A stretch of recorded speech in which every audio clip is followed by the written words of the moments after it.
പഴയ നിയമം വായിക്കുമ്പോഴൊരു ഒരു കണക്ക് കിടപ്പുണ്ട്. കണക്ക് പഴയ നിയമം വായിക്കുമ്പോൾ ഒരു കണക്കുണ്ട്. ഈ ഇസ്രായേൽ ജനം ഫറവോന്റെ അടിമത്തത്തിനകത്ത് 400 വർഷം കിടന്നു. ഈ 400 വർഷം കിടന്നപ്പോൾ ഇവർ സാലറി കൊടുക്കത്തില്ല, ശമ്പളം കൊടുക്കത്തില്ല. തിന്നാന് മറ്റേ വെള്ളരിക്കയും മീനും മാത്രം ഇങ്ങനെ കൊടുക്കത്തുള്ളൂ. ബാക്കിയെല്ലാം ഭയങ്കര കഷ്ടപ്പാടോടുകൂടെ 400 വർഷം ഇങ്ങനെ അങ്ങ് പോയി. ഈ 400 വർഷം എന്ന് പറഞ്ഞാല് ഒരു 5 തലമുറ പോയി.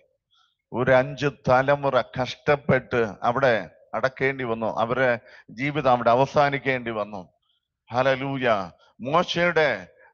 മോശയെ കൊണ്ട് ദൈവം വിടുതൽ ചെയ്യിപ്പിക്കുന്ന ഒരു കാലഘട്ടം വന്ന സമയത്ത്, ഹല്ലേലൂയ, സ്തോത്രം, ഈ വല്യപ്പനും അവരുടെ പിതാക്കന്മാരും അധ്വാനിച്ചിട്ട് ഒന്നും കൊടുക്കാതെ അവരുടെ നിരാശയിലും തകർച്ചയിലും ആക്കിക്കളഞ്ഞെങ്കിൽ, ഹല്ലേലൂയ, ദൈവം വളരെ വ്യക്തമായി പറഞ്ഞു, ഈ മിസ്രൈമിനകത്ത് കിടക്കുന്ന എല്ലാത്തിന്റെയും സ്വർണവും വെള്ളിയും വിലയേറിയതെല്ലാം മേടിച്ചോളാൻ പറഞ്ഞു.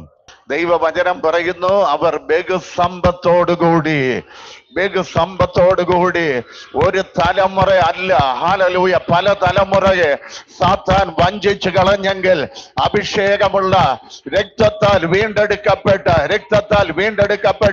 അറുക്കപ്പെട്ട കുഞ്ഞാടിന്റെ രക്തം കട്ടളമേലും കുറമ്പടമേലും പുരട്ടി അതിനകത്തുനിന്ന് പുറത്തു വന്ന, ഹല്ലേലൂയ, ഒരു തലമുറ പഴയ തലമുറയെ ചൂഷണം ചെയ്തവരുടെ മേൽ നിന്ന് അതെല്ലാം മേടിച്ചതുപോലെ ദൈവത്തിന്റെ ആത്മാവിൽ ഞാൻ പറയുകയാണ്, ഈ തലമുറ നഷ്ടപ്പെട്ടു പോകാതെ വണ്ണം, ഈ തലമുറ തകർന്നു പോകാതെ വണ്ണം മുൻ തലമുറകളുടെ മേല്, ഹല്ലേലൂയ, വിട്ടുപോയ അനുഗ്രഹങ്ങൾ, വിടുതലുകൾ, നന്മകൾ മടക്കി തരാൻ യേശു, ഹല്ലേലൂയ, നിങ്ങൾക്ക് വേണ്ടി ഇടപെടുകയാണ്.